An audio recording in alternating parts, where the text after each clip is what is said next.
नमस्कार दोस्तों, आपका स्वागत करता हूं इस YouTube channel SK coaching centre पर। दोस्तों आज हम लोग रीजनिंग के एक और नए प्रेस्टिक सेट को देखने वाले हैं।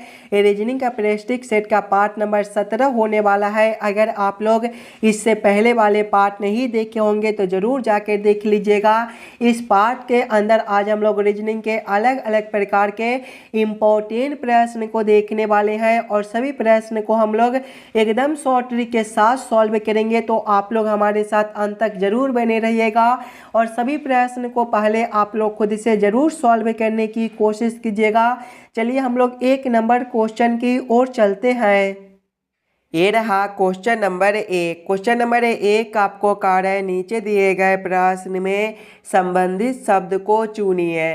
संबंधित शब्द चुनने के लिए बोला जा रहा है। प्रश्न आपको कह रहा है जिस प्रकार से गंध का संबंध फूल के साथ है उसी प्रकार से आप लोगों से पूछा जा रहा है स्वाद का संबंध कौन सा शब्द के साथ होगा जो इस वाले क्वेश्चन मार्क पर भरे जाएंगे। अगर आप लोग ध्यान से देखिएगा तो गंध जो है वो आपका फूल से आता है, उसी प्रकार से स्वाद जो है वो आपका भोजन से आता है। इस वाले क्वेश्चन मार्क पर आपका भोजन भरा जाएगा। भोजन आपका ऑप्शन नंबर बी में दिया गया है जो कि आपका सही उत्तर बनता है। चलिए अगले प्रश्न की ओर हम लोग चलेंगे, क्वेश्चन नंबर 2 की ओर।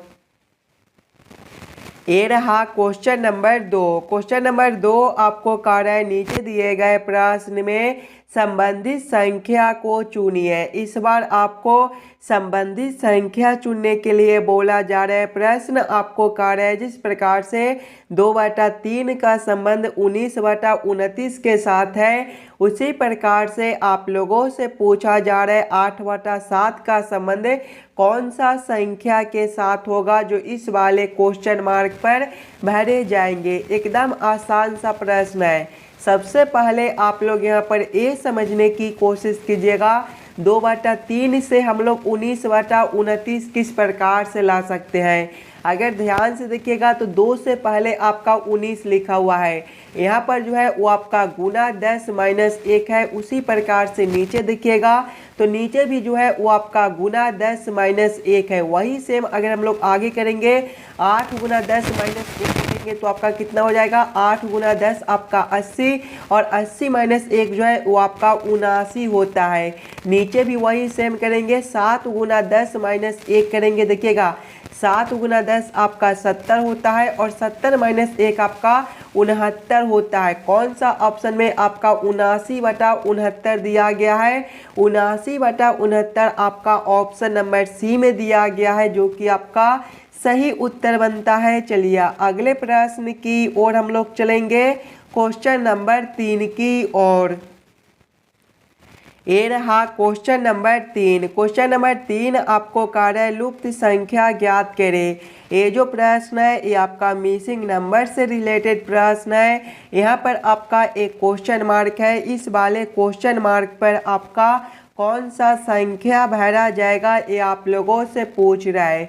जब भी आपको इस प्रकार के मिसिंग नंबर से रिलेटेड प्रश्न देखने को मिले तो सबसे पहले आप लोग ये समझने की कोशिश कीजिएगा 6, 9 और 4 से आपका 38 किस प्रकार से लिखा हुआ है। 9, 11 और 8 से 56 किस प्रकार से लिखा हुआ है। उसी प्रकार से आप लोग सोचेगा 13, 11 और 12 से आपका कौन सा संख्या बनेगा जो इस वाले क्वेश्चन मार्क पर भरे जाएंगे। सबसे पहले आप लोगों को क्या करना है, ये तीनों संख्या से 38 लाना है। अगर सबसे पहले हम लोग ये तीनों संख्या को आपस में जोड़कर देखते हैं तो देखिए 6 + 9 आपका 15 होता है और 15 + 4 आपका 19 होता है। और अगर हम लोग 19 में 2 से गुना कर देते हैं तो 19 × 2 जो है वो आपका 38 होता है। देखिए बीच वाला संख्या आपका 38 दिया गया है। वही सेम आगे करके देखेंगे 9 + 11 करेंगे तो 20 और 20 + 8 जो है ये आपका 28 होता है। और जिस प्रकार से 2 से गुना किए थे जोड़ने के बाद इसमें भी 2 से गुना करेंगे 28 × 2 जो है ये आपका 56 होता है। देखिए बीच वाला संख्या आपका 56 भी दिया गया है, यानी कि इस वाले प्रश्न को हम लोग इसी प्रकार से सॉल्व कर सकते हैं। तो वही सेम हम लोग आगे करेंगे। पहले तीनों संख्या को आपस में जोड़ लेंगे और जोड़ने के बाद 2 से गुना कर देंगे। देखिएगा 13 गुना 11 आपका 24 होता है, 24 प्लस 12 आपका 36 होता है और 36 गुना 2 जो है ये आपका 72 बनता है। 72 आपका ऑप्शन नंबर ए में दिया गया है, जो कि आपका सही उत्तर हो जाएगा। इस वाले क्वेश्चन मार्क पर आपका 72 भरा जाएगा। दोस्तों सभी प्रश्न इम्पोर्टेंट प्रश्न है। अभी आपको एग्जाम में कुछ इसी प्रकार के प्रश्न पूछे जाते हैं, तो सभी प्रश्न को पहले आप लोग खुद से ज़रूर सॉल्व करने की कोशिश कीजिएगा। सभी प्रश्न आपके आने वाले आगामी सभी परीक्षाओं के लिए काफ़ी इम्पोर्टेंट होने वाला है। चलिए अगले प्रश्न की ओर हम लोग चलेंगे, क्वेश्चन नंबर 4 की ओर। ये रहा क्वेश्चन नंबर 4। क्वेश्चन नंबर 4 आपको कार्य है नीचे दिए गए श्रृंखला को पूरा करें। इस बार आपको श्रृंखला सीरीज से रिलेटेड प्रश्न दिया गया है। एक श्रृंखला सीरीज दिया हुआ है और यहाँ पर एक क्वेश्चन मार्क है। इस वाले क्वेश्चन मार्क पर आपका कौन सा संख्या भरा जाएगा ये आप लोगों से पूछ रहा है। सबसे पहले आप लोग श्रृंखला सीरीज को ध्यान से देखिएगा। श्रृंखला सीरीज को देखिएगा तो पहले आपका 3 दिया गया है, 3 के आगे आपका 11 दिया गया है, 11 के आगे आपका 38 दिया हुआ है, 38 के आगे आपका 102 दिया गया है, 102 के आगे आपका 227 दिया गया है और इसके आगे आपका क्वेश्चन मार्क है। अगर आप लोग ध्यान से देखिएगा श्रृंखला सीरीज को तो देखिए 3 से आपका 11 है, यहाँ पर प्लस 8 का अंतर बनता है। 11 से आपका 38 है, प्लस 27 का अंतर बनता है। 38 से 102 है, प्लस 64 का अंतर बनता है और 102 से आपका 227 है, प्लस 125 का अंतर बनता है और आगे आपका क्वेश्चन मार्क है। अगर आप लोग ध्यान से देखिएगा ये सभी अंतर को, तो ये सभी संख्या जो है वो आपके किसी न किसी संख्या के स्क्वायर या फिर क्यू दिया गया है। जैसे कि 8 जो है ये आपका 2 का क्यू होता है, 27 जो है ये आपका 3 का क्यू होता है, 64 जो है ये आपका 4 का क्यू होता है, 125 जो है ये आपका 5 का क्यू होता है। ध्यान से देखिएगा 2 का क्यू है, 3 का क्यू है, 4 का क्यू है, 5 का क्यू है, यानी कि अगला जो है वो आपका 6 का क्यू हो जाएगा। 6 का क्यू जो है वो आपका 216 होता है, यानी कि अगला अंतर जो है वो आपका प्लस 216 का हो जाएगा। जब हम लोग 227 प्लस करेंगे 216 तो आपका कितना हो जाएगा, 227 प्लस 216 जो है ये आपका 443 होता है। 443 आपका ऑप्शन नंबर डी में दिया गया है, जो कि आपका सही उत्तर बनता है। इस वाले क्वेश्चन मार्क पर आपका 443 भरा जाएगा। क्लियर है। चलिए अगले प्रश्न की ओर हम लोग चलेंगे, क्वेश्चन नंबर 5 की ओर। ये रहा क्वेश्चन नंबर 5। क्वेश्चन नंबर 5 आपको कार्य यदि कैट को कोड लिपि में 3120 लिखा जाता है तो नवीन को उस कोड लिपि में किस प्रकार लिखा जाएगा, ये आप लोगों से पूछ रहा है। ये जो प्रश्न है ये आपका कोडिंग डिकोडिंग से रिलेटेड प्रश्न है और जब भी आपको इस प्रकार के प्रश्न देखने को मिले तो सबसे पहले आप लोग ये समझने की कोशिश कीजिएगा कैट से आपका 3120 किस प्रकार से लिखा हुआ है, उसी प्रकार से आप लोग सोचिएगा नवीन से आपका क्या कोड बनेगा।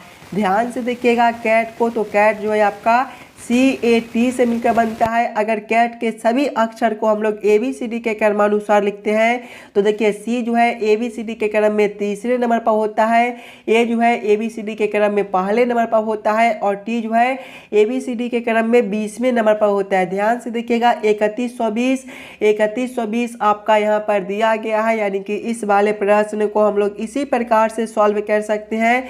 तो वही सेम हम लोग नवीन के साथ करेंगे। नवीन जो है आपका NAVIN से मिलकर बनता है। इसके भी सभी अक्षर को हम लोग ABCD के क्रमानुसार लिखेंगे। देखिए पहले N है, N जो है ABCD के क्रम में 14वें नंबर पर होता है। उसके बाद A है, ये आपका पहले नंबर पर होता है। उसके बाद V है, ये आपका 22वें नंबर पर होता है। उसके बाद I है, ये आपका 9वें नंबर पर होता है।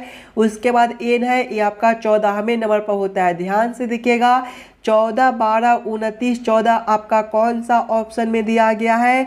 14, 12, 29, 14 आपका ऑप्शन नंबर ए में दिया गया है, जो कि आपका सही उत्तर बनता है। चलिए अगले प्रश्न की ओर हम लोग चलेंगे, क्वेश्चन नंबर 6 की ओर। ये रहा क्वेश्चन नंबर 6। क्वेश्चन नंबर 6 आपको कह रहा है विषम आकृति को पहचान करें। यहाँ पर आपका एक प्रश्न आकृति दिया गया है और 4 आकृति दिया हुआ है। ये चारों आकृति में सबसे अलग आकृति कौन सा दिया गया है, ये आप लोगों से पूछ रहा है। सबसे पहले आप लोग ये चारों आकृति को ध्यान से देखिएगा। तो आकृति ए को देखिए, ये दोनों जो है ये आपके ऊपर की ओर है। आकृति बी में भी आपका ऊपर की ओर है। आकृति सी में देखिएगा तो नीचे की ओर है और आकृति डी में भी आपका ऊपर की ओर है। यानी कि सबसे अलग आकृति आपका सी बनता है। इसमें ये दोनों को नीचे की ओर कर दिया गया है और बाकी सभी में ऊपर की ओर है। यानी कि क्वेश्चन नंबर 6 का आपका ऑप्शन नंबर सी जो है सही उत्तर हो जाएगा। चलिए अगले प्रश्न की ओर हम लोग चलेंगे, क्वेश्चन नंबर 7 की ओर। ये रहा क्वेश्चन नंबर 7। क्वेश्चन नंबर 7 जो है ये आपका वेन आरेख वेन डायग्राम से रिलेटेड प्रश्न है। मांसाहारी बाघ और लोमड़ी का किस प्रकार से वेन आरेख वेन डायग्राम बनेगा, ये आप लोगों से पूछ रहा है। सबसे पहले आप लोग ये समझने की कोशिश कीजिएगा, मांसाहारी बाघ और लोमड़ी में कौन शब्द किसके साथ संबंधित है, किसके अंदर हम लोग किसको रख सकते हैं। देखिए मांसाहारी का मतलब होता है जो मांस खाता है, तो बाघ भी आपका मांस खाता है और लोमड़ी भी आपका मांस खाता है। यानी कि मांसाहारी के अंदर जो है वो आपका बाघ और लोमड़ी दोनों हो जाएगा, लेकिन बाघ आपका अलग प्राणी है और लोमड़ी आपका अलग प्राणी है। यानी कि बाघ और लोमड़ी जो है वो आपके अलग अलग हो जाएंगे, लेकिन दोनों मांसाहारी के अंदर आ जाएंगे। यानी कि सबसे पहले हम लोग मांसाहारी के लिए एक गोला बना लेंगे और मांसाहारी के अंदर आपका बाघ और लोमड़ी दोनों हो जाएगा। इस प्रकार का वेन आरेख वेन डायग्राम आपका ऑप्शन नंबर सी में दिया गया है, जो कि आपका सही उत्तर बनता है। दोस्तों जितने बच्चे इस वाले YouTube चैनल पर नए हो, चैनल को सब्सक्राइब और वीडियो को लाइक जरूर कर दीजिएगा। इस वाले YouTube चैनल पर आपको डेली रीजनिंग के एक एक प्रैक्टिस सेट कराए जाते हैं, जो कि आपको आने वाले आगामी सभी परीक्षाओं के लिए काफ़ी महत्वपूर्ण होने वाला है। अभी आपको एग्जाम में कुछ इसी प्रकार के रीजनिंग के प्रश्न पूछे जाते हैं, तो सभी प्रश्न को पहले आप लोग वीडियो को रोककर खुद से भी जरूर सॉल्व करने की कोशिश कीजिएगा। चलिए अगले प्रश्न की ओर हम लोग चलेंगे, क्वेश्चन नंबर 8 की ओर। ये रहा क्वेश्चन नंबर 8। क्वेश्चन नंबर 8 आपको कह रहा है ए सी का पिता है और डी बी का बेटा है, ई ए का भाई है, सी डी की बहन है, तो बी का ई के साथ क्या संबंध है, ये आप लोगों से पूछ रहा है। ये भी प्रश्न आपके लिए काफ़ी इम्पोर्टेंट प्रश्न है, तो पहले आप लोग खुद से ज़रूर सॉल्व करने की कोशिश कीजिएगा। सबसे पहले आप लोग प्रश्न को ध्यान से पढ़िएगा और समझने की कोशिश कीजिएगा। देखिए प्रश्न पहले आपको कह रहा है ए सी का पिता है। ए कौन है? सी का पिता है। पिता है मतलब एक पीढ़ी ऊपर का है, यानी कि ए जो है वो सी का पिता, यानी कि सी से ऊपर हम लोग किसको रखेंगे? ए को रखेंगे। क्या रिश्ता है? पिता का है, तो आप लोग यहाँ पर पिता भी लिख लीजिएगा। आगे प्रश्न को पढ़ेगा। आगे प्रश्न आपको कह रहा है डी बी का बेटा है। डी कौन है? बी का बेटा है। बेटा है मतलब एक पीढ़ी नीचे का है, यानी कि बी से नीचे हम लोग किसको रखेंगे? डी को रखेंगे। क्या रिश्ता है? बेटा का है, तो आप लोग यहाँ पर बेटा भी लिख लीजिएगा, ताकि प्रश्न को सॉल्व करने में आपको कोई दिक्कत ना हो। आगे प्रश्न को पढ़ेगा ई ए का भाई है। ई जो है वो ए का भाई है। भाई है मतलब एक ही पीढ़ी का है, यानी कि दोनों को हम लोग सामने सामने रखेंगे। ए के सामने किसको रखेंगे? ई को रखेंगे। क्या रिश्ता है? भाई का है, तो आप लोग यहाँ पर भाई भी लिख लीजिएगा। आगे प्रश्न को पढ़िएगा। आगे प्रश्न आपको कह रहा है सी डी की बहन है। सी कौन है?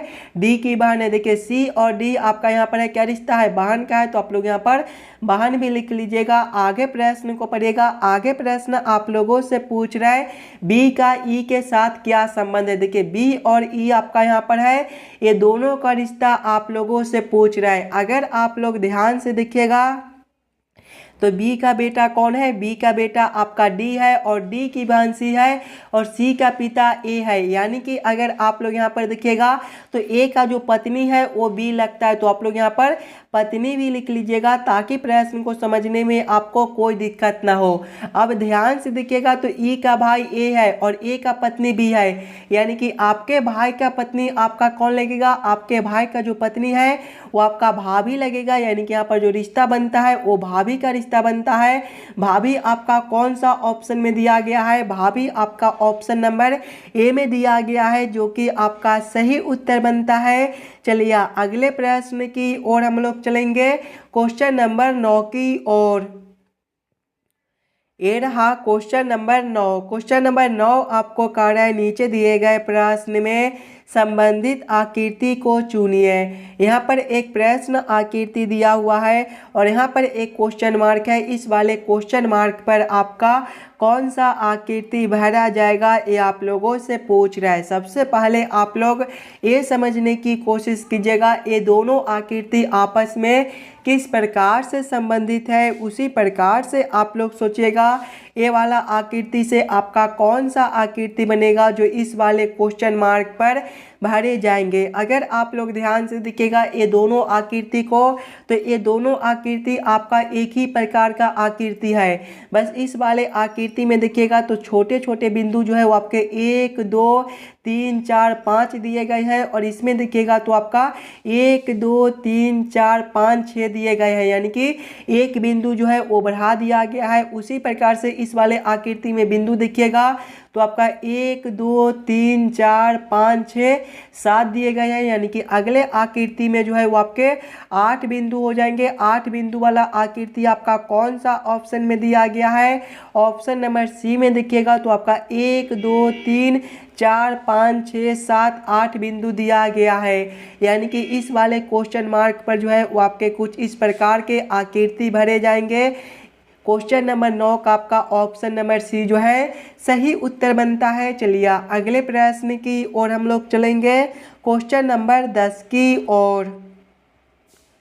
ये रहा क्वेश्चन नंबर 10। क्वेश्चन नंबर 10 आपको कह रहा है नीचे दिए गए निम्नलिखित शब्दों का सही क्रम बताएं। महाविद्यालय, शिशु, बच्चा विद्यालय और युवा का किस प्रकार से सही क्रम बनेगा ये आप लोगों से पूछ रहा है। सबसे पहले आप लोग ये सभी शब्दों को ध्यान से देखिएगा और समझने की कोशिश कीजिएगा ये सभी शब्दों का आपका किस प्रकार से सही क्रम बनता है। अगर आप लोग ध्यान से देखिएगा तो सबसे पहला शब्द जो है वो आपका शिशु हो जाएगा, यानी कि 2 नंबर।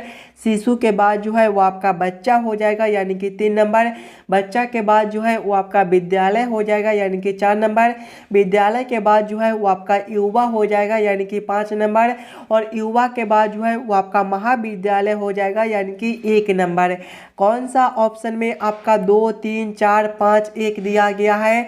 ऑप्शन नंबर डी में देखिएगा तो 2 3 4 5 1 दिया गया है, यानी कि ये सभी शब्दों का जो सही क्रम बनता है वो आपका ऑप्शन नंबर डी में दिया गया है। तो क्वेश्चन नंबर 10 का आपका ऑप्शन नंबर डी जो है सही उत्तर बनता है। चलिए अगले प्रश्न की ओर हम लोग चलेंगे, क्वेश्चन नंबर 11 की ओर।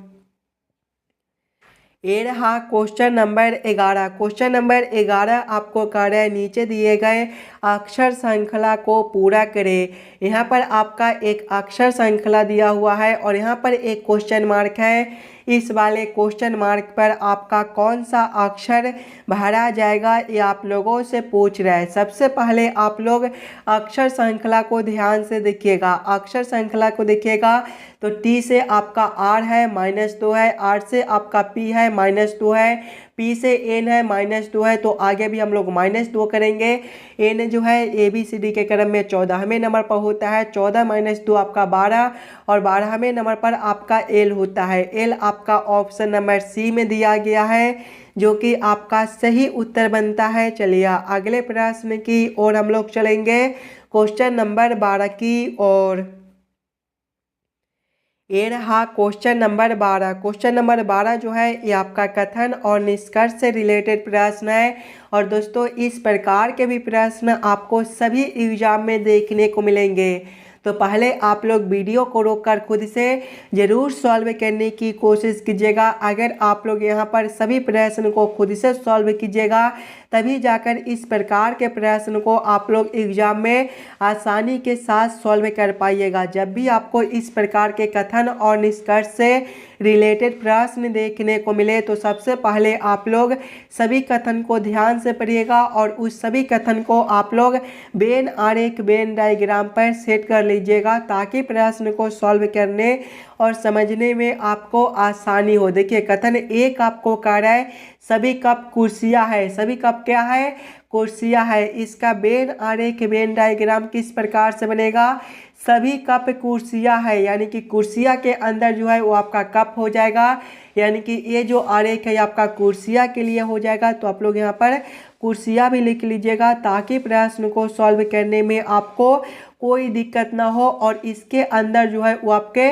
कप हो जाएंगे, यानी कि ये जो आरेख है ये आपका कप के लिए हो जाएगा। तो आप लोग यहाँ पर कप भी लिख लीजिएगा। आगे कथन को पढ़िएगा। कथन 2 आपको कह रहा है कोई कुर्सी मेज नहीं है, कोई कुर्सी मेज नहीं है, यानी कि मेज जो है ये दोनों से अलग है, यानी कि ये जो आरेख है ये आपका मेज के लिए हो जाएगा। तो आप लोग यहाँ पर मेज भी लिख लीजिएगा। अब आप लोग इस वाले वेन आरेख वेन डायग्राम के आधार पर निष्कर्ष को सही या फिर गलत कीजिएगा।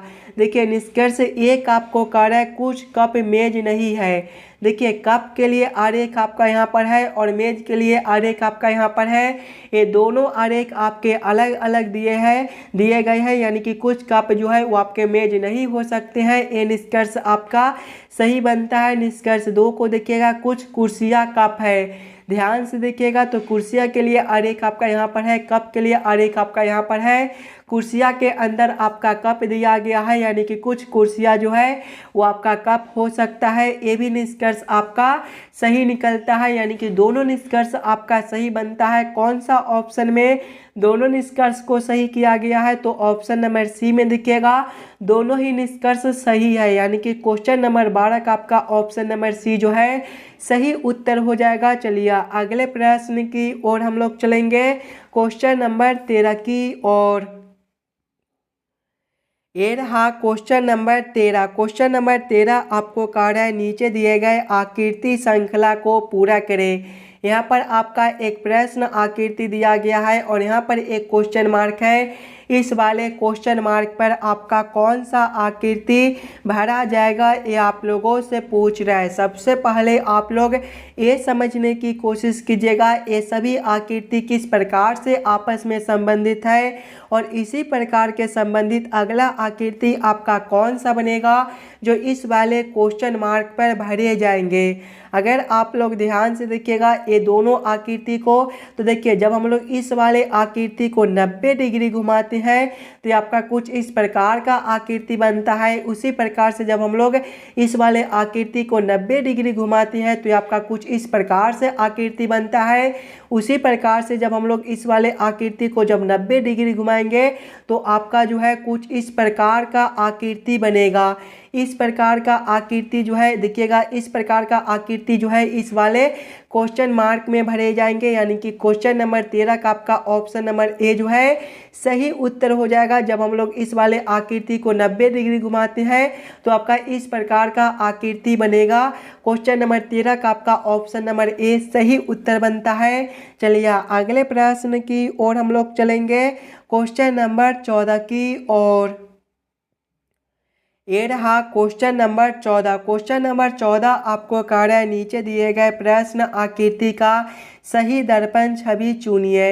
यहाँ पर एक प्रश्न आकृति दिया हुआ है, कुछ इस प्रकार का आपका प्रश्न आकृति है और प्रश्न आप लोगों से पूछ रहा है इस वाले प्रश्न आकृति का किस प्रकार से सही दर्पण छवि बनेगा। ध्यान से देखिएगा तो दर्पण जो है वो आपका कुछ इस प्रकार से दिया गया है और जब भी आपको इस प्रकार के दर्पण देखने को मिले तो प्रश्न आकृति जो है वो आपका नीचे से उलटकर ऊपर चला जाता है और ऊपर वाला आकृति जो है वो आपका उलटकर नीचे चला आता है। यानी कि जब हम लोग इस वाले प्रश्न आकृति को इस प्रकार से उलटेंगे तो आपका किस प्रकार का आकृति बनेगा। सबसे पहला जो आपका एक खंड इस प्रकार से दिया गया है, ये आपके आकृति उलटने के बाद भी इसी प्रकार से रहेंगे। और ये जो रंगा हुआ भाग देखिएगा आपका इस वाले खंड में दिया गया है, ये आपका रंगा हुआ भाग जो है वो आपका देखिएगा तो अब कुछ इस प्रकार से आकृति बनकर इस वाले खंड में हो जाएंगे। उसके बाद देखिएगा अगर आप लोग ध्यान से तो ये जो रंगा हुआ भाग आपका इस वाले आकृति में है, ये आपके आकृति उलटने के बाद जो है ये आपके इस वाले आकृति में इस प्रकार से हो जाएंगे। और उसके बाद देखिएगा तो ये जो P आपका यहाँ पर है ये आपके आकृति उलटने के बाद जो है ये आपका यहाँ पर हो जाएगा और ये आपको जो है कुछ इस प्रकार से दिखाई देंगे। और ये जो S आपका यहाँ पर है ये आपके इसी वाले खंड में रहेगा। इस प्रकार का उत्तर आकृति आपका कौन सा ऑप्शन में दिया गया है? इस प्रकार का उत्तर आकृति आपका ऑप्शन नंबर सी में दिया गया है, जो कि आपका सही उत्तर बनता है। इस वाले प्रश्न आकृति का सही दर्पण छवि आपका ऑप्शन नंबर सी में दिया गया है। जब हम लोग इस वाले प्रश्न आकृति को इस प्रकार से उलटेंगे तो आपका इस प्रकार का आकृति बनेगा। चलिए अगले प्रश्न की ओर हम लोग चलेंगे, क्वेश्चन नंबर 15 की ओर। ये रहा क्वेश्चन नंबर 15। क्वेश्चन नंबर 15 आपको कार्य नीचे दिए गए प्रश्न में संबंधित अक्षरों को चुनिए। इस बार आपको संबंधित अक्षर चुनने के लिए बोला जा रहा है। प्रश्न आपको कार्य जिस प्रकार से AIR का संबंध ZKO के साथ है उसी प्रकार से आप लोगों से पूछा जा रहा है CAP का संबंध कौन सा अक्षर के साथ होगा, जो इस वाले क्वेश्चन मार्क पर भरे जाएंगे। अगर आप लोग ध्यान से देखिएगा सिंगल अक्षर को तो A से आपका Z है, यहाँ पर -1 है, I से आपका K है +2 है और R से आपका O है, यहाँ पर -3 है। वही सेम हम लोग आगे करेंगे, पहले वाले अक्षर में -1 करेंगे तो C-1 जो है वो आपका B होता है। दूसरे वाले अक्षर में +2 करेंगे यानी कि जब हम लोग A+2 करेंगे तो ये आपका C हो जाएगा। और तीसरे वाले अक्षर में जो है वो -3 करेंगे यानी कि जब P-3 करेंगे तो ये आपका क्या हो जाएगा, M हो जाएगा। कौन सा ऑप्शन में आपका BCM दिया गया है? BCM आपका ऑप्शन नंबर सी में दिया गया है, जो कि आपका सही उत्तर बनता है। चलिए अगले प्रश्न की ओर हम लोग चलेंगे, क्वेश्चन नंबर 16 की ओर। ये रहा क्वेश्चन नंबर 16। क्वेश्चन नंबर 16 आपको कार्य दी गई आकृति में त्रिभुज सांसदों को दर्शाता है, वर्ग मंत्रियों को दर्शाता है और वृत्त महिलाओं को दर्शाता है। कौन सा भाग ऐसे सांसदों को दर्शाता है जो मंत्री भी है और महिलाएं भी? सबसे पहले आप लोग इस वाले आकृति को ध्यान से देखिएगा और समझने की कोशिश कीजिएगा। देखिए यहाँ पर आपका त्रिभुज दिया गया है। त्रिभुज किसको दर्शाता है? त्रिभुज जो है वो सांसदों को दर्शाता है, यानी कि यहाँ पर आप लोग सांसद भी लिख लीजिएगा ताकि प्रश्न को सॉल्व करने में आपको कोई दिक्कत ना हो। आगे प्रश्न को पढ़िएगा, आगे प्रश्न को पढ़िएगा तो वर्ग जो है वो मंत्रियों को दर्शाता है। देखिए वर्ग जो है वो आपका यहाँ पर दिया गया है, यानी कि ये जो आकृति है ये किसको दर्शाता है? मंत्री को दर्शाता है। तो आप लोग यहाँ पर मंत्री भी लिख लीजिएगा। आगे प्रश्न को पढ़िएगा, आगे प्रश्न आपको कह रहा है और वृत्त महिलाओं को दर्शाता है। देखिए वृत्त आपका यहाँ पर दिया गया है, ये जो आकृति है ये आपका महिलाओं को दर्शाता है। तो आप लोग यहाँ पर महिलाएं भी लिख लीजिएगा ताकि प्रश्न को सॉल्व करने में आपको कोई दिक्कत ना हो। आगे प्रश्न को पढ़िएगा, आगे प्रश्न आप लोगों से क्या पूछ रहा है? कौन सा भाग ऐसे सांसदों को दर्शाता है जो मंत्री भी है और महिलाएं भी? यानी कि ऐसा कौन सा भाग है जो मंत्री भी है, सांसद भी है और महिलाएं भी है? यानी कि आपको सांसद, महिलाओं और मंत्री ये तीनों में संबंधित अक्षर को देखना है। तो ध्यान से देखिएगा, F आपका ऐसा अक्षर है जो सांसद भी है, महिलाएं भी है और मंत्री भी है, यानी कि F जो है इसका सही उत्तर हो जाएगा। F आपका ऑप्शन नंबर सी में दिया गया है, जो कि आपका सही उत्तर बनता है। चलिए अगले प्रश्न की ओर हम लोग चलेंगे, क्वेश्चन नंबर 17 की ओर। ये रहा क्वेश्चन नंबर 17 और दोस्तों ये जो प्रश्न है ये आपके होमवर्क के तौर पे छोड़े जाते हैं। तो इस वाले प्रश्न को आप लोग खुद से ज़रूर सॉल्व कीजिएगा और आप लोग ज़रूर कमेंट करके बताइएगा आज के 17 प्रश्न में से आप लोग कितने प्रश्न को खुद से सॉल्व किए हो। अगर आपको किसी भी प्रश्न में कहीं पर भी कोई दिक्कत हो तो हमें वो भी कमेंट करके बतला दीजिएगा। और जितने बच्चे इस वाले यूट्यूब चैनल पर नए हो चैनल को सब्सक्राइब और वीडियो को लाइक जरूर कर दीजिएगा ताकि आपको आने वाले आगामी सभी वीडियो मिलता रहे। चलिए हम लोग मिलते हैं आपसे अगले वीडियो में। धन्यवाद।